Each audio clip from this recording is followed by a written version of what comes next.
पिछले 3 महीनों से मणिपुर जल रहा है। मणिपुर के अंदर बहन बेटियों की इज्जत सुरक्षित नहीं है। आदिवासी और अल्पसंख्यक हमारी माता बहनों को नंगन करके बाजार के अंदर घुमाया जा रहा है। इससे शर्मनाक इस देश का कुछ हो नहीं सकता।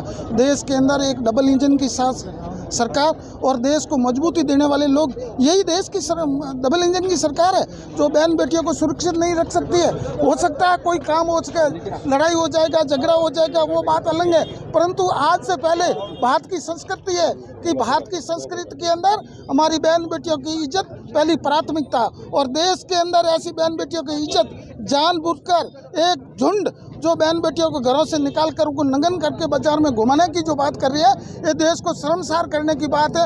उसके विरोध, और मणिपुर जल रहा है, मणिपुर की पूरी जनता दूसरी जगह प्लान कर दी है उसको रोकने के लिए और मणिपुर के अंदर शांति बहाल करने के लिए, और हमारी बहन बेटियों की इज्जत जो आदिवासी, गरीब, दलित, अल्पसंख्यक लोगों के साथ अन्याय और अत्याचार हो रही है, उनको रोकने के लिए हम सड़कों पर उतरे हैं। तो पिछले 3 महीनों से मणिपुर जल रहा है।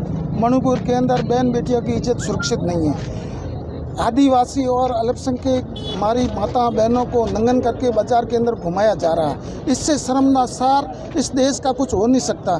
देश के अंदर एक डबल इंजन की सरकार और देश को मजबूती देने वाले लोग, यही देश की डबल इंजन की सरकार है जो बहन बेटियों को सुरक्षित नहीं रख सकती है। हो सकता है कोई काम हो सके, लड़ाई हो जाएगा, झगड़ा हो जाएगा, वो बात अलग है, परंतु आज से पहले भारत की संस्कृति है कि भारत की संस्कृति के अंदर हमारी बहन बेटियों की इज्जत पहली प्राथमिकता, और देश के अंदर ऐसी बहन बेटियों की इज्जत जानबूझकर एक झुंड जो बहन बेटियों को घरों से निकाल कर उनको नंगन करके बाजार में घुमाने की जो बात कर रही है, ये देश को शर्मसार करने की बात है। उसके विरोध, और मणिपुर जल रहा है, मणिपुर की पूरी जनता दूसरी जगह प्लान कर दी है उसको रोकने के लिए और मणिपुर के अंदर शांति बहाल करने के लिए, और हमारी बहन बेटियों की इज्जत जो आदिवासी, गरीब, दलित, अल्पसंख्यक लोगों के साथ अन्याय और अत्याचार हो रही है, उनको रोकने के लिए हम सड़कों पर उतरे हैं। तो बीजेपी का आरोप लगा रही है राजस्थान में सबसे ज्यादा महिलाओं के ऊपर अत्याचार हो रहा है।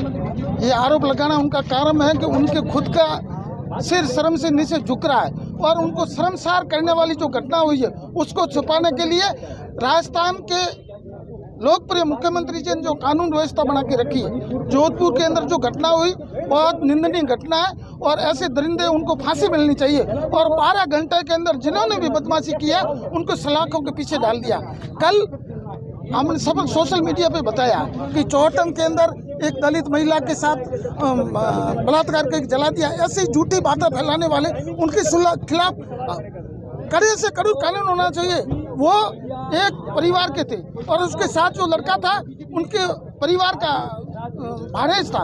वो दोनों चौहटन के अंदर आए, साथ में खाया पिया और घर जाने की बात की तो उन्होंने कहा हम मर जाएंगे। एक खेजड़ी के पेड़ के ऊपर फंदा लगा के चले, उसके अंदर उस बाई का गले के अंदर फंदा आ गया और लड़का भाग गया। उनको 302 का मुकदमा लागू कर दिया।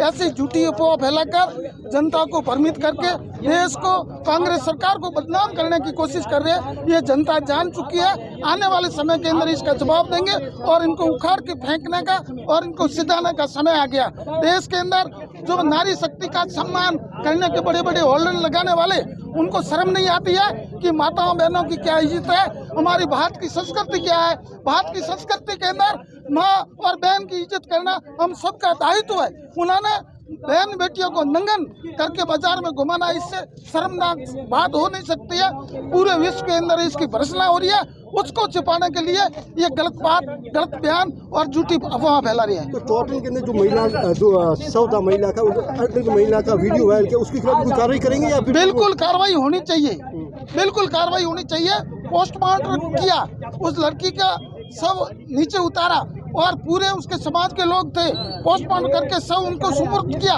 उसके बाद में यदि उसके नंगन अवस्था में फोटो खींचना निंदनीय है, बहुत निंदनीय और नीच हरकत है। उनके खिलाफ सख्त कार्रवाई करने के लिए हम प्रशासन से मांग करेंगे और इसके खिलाफ सख्त कार्रवाई होनी चाहिए।